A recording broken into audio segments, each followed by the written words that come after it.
Vaughn, to you, because Donald Trump has been hitting back at the polls. I gave a litany of them at the top of the show here. What is he saying about it?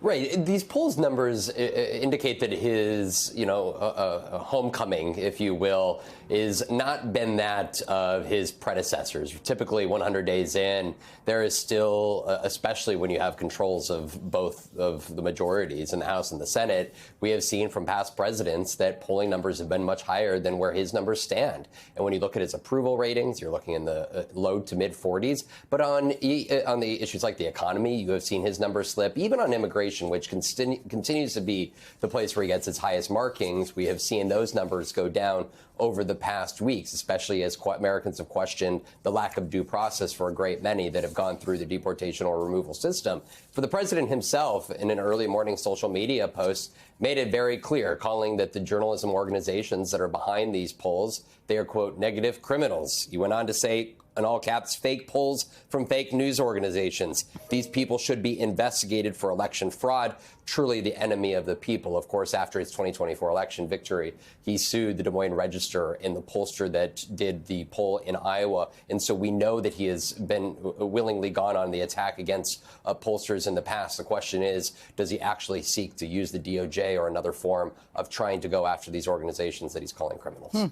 We also have for the conversation Politico White House and Foreign Affairs correspondent Eli Stokel. So, Eli, how much longer can Donald Trump afford to keep this going before having to change up his approach? I mean, it is clear the roiling markets, you have that, the 401k hits, they have spooked a huge chunk of his voter base. Is there any evidence that he cares?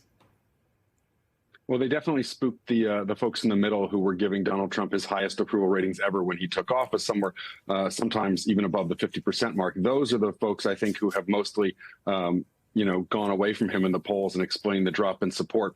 The base mostly still with him, despite the shocks to the economy. The White House is saying that they are confident, that they know that trade deals are coming, that things will settle, and that the disruption will yield great long-term results. But in terms of how long they continue with this approach, I don't think Donald Trump is in a place in the second term where he's likely to bring in a whole bunch of new advisors to rein him in.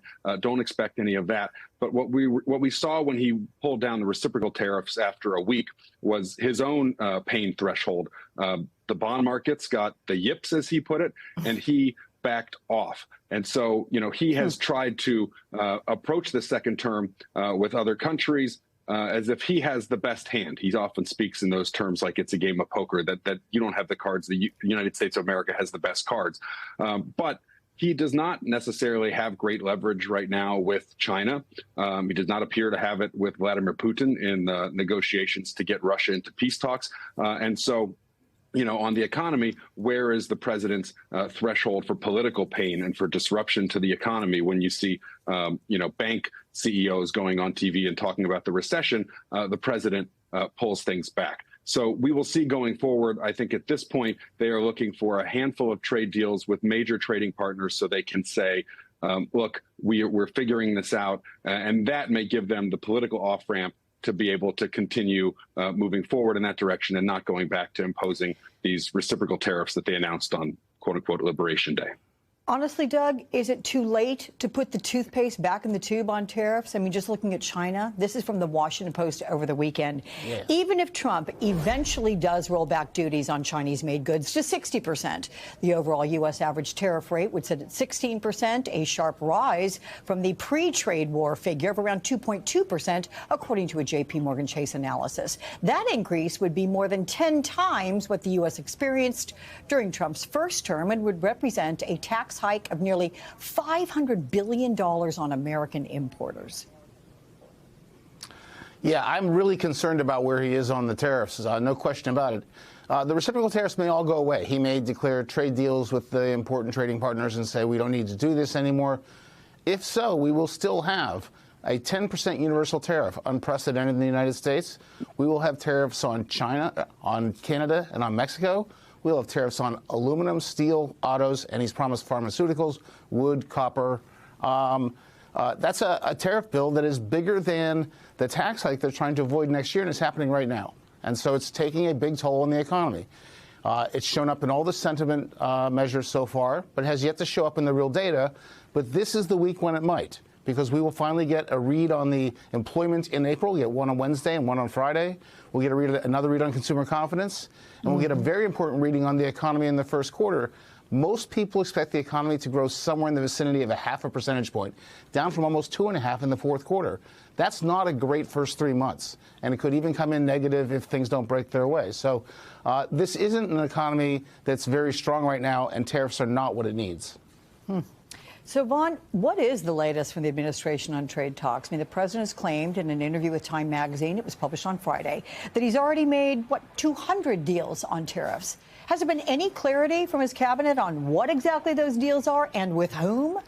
Well, when Treasury Secretary Scott Bessent was asked this just yesterday, he suggested that he thinks that the president was referring to, quote, 200 sub-deals. When asked to clarify what sub-deals are, he was unable to describe exactly what the president was talking about. There has so far been no deal announced, and even Bessent himself has suggested a deal with China would take 2 to 3 years, and there is still a dispute over the extent to which the U.S. is even engaging with Chinese officials. Chinese officials still say the ball hasn't even been snapped. I think this is where we're looking at the fact that the first down hasn't even been had at this point, and the United States is staring at a game clock violation. And there's a question of whether there will be a penalty on the American consumer because of the inability to even get a playoff here at this point. For this administration, there has been nobody who has been able to articulate the advancement of any specific negotiations or any deal that is forthcoming other than repeatedly saying that they are moving in a positive place and countries continue to engage. At the same time, his own Treasury Secretary just yesterday was unable to even say if he was aware of whether President Trump has spoken with President Xi, because as far as we know, there may have not been a conversation dating back to January 17th before he was even inaugurated.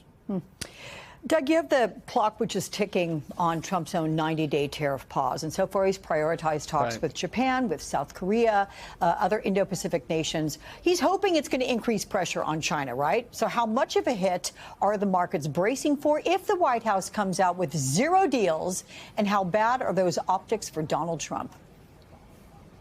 So I think there are two different things. I mean, the first is, would those deals put pressure on China?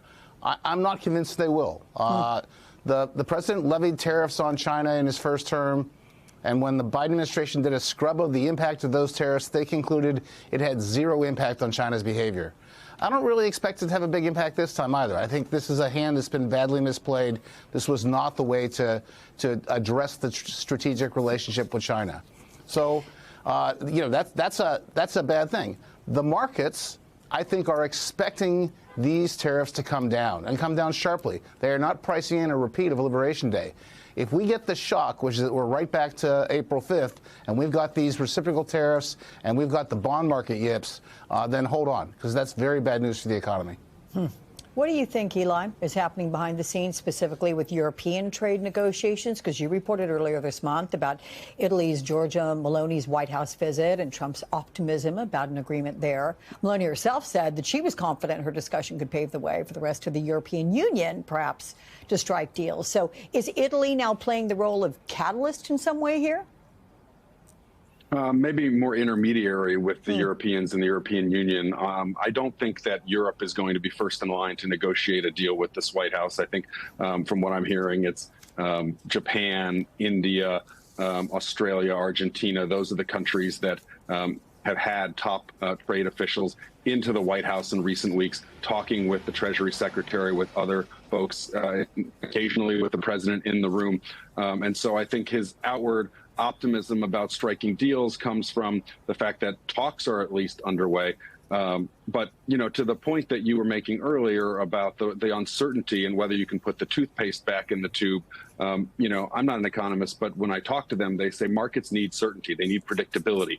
Donald Trump has given none of that. And there continues to be a lack of stability and predictability and reliability from this administration when they're giving competing rationales for why they're doing this, going back and forth on the rates. And when the president is getting out ahead rhetorically of where things actually are in the process because he's trying to calm the markets, that's not working to calm the markets clearly. And so, this is one of these things where we're going to have to find out what kind of deals they are able to put in place here. But in terms of more broadly, do longtime allies and trading partners continue to trust this administration to continue down the path that they embark on? A lot of these countries, Canada and Mexico, negotiated a trade deal with the president during his first term.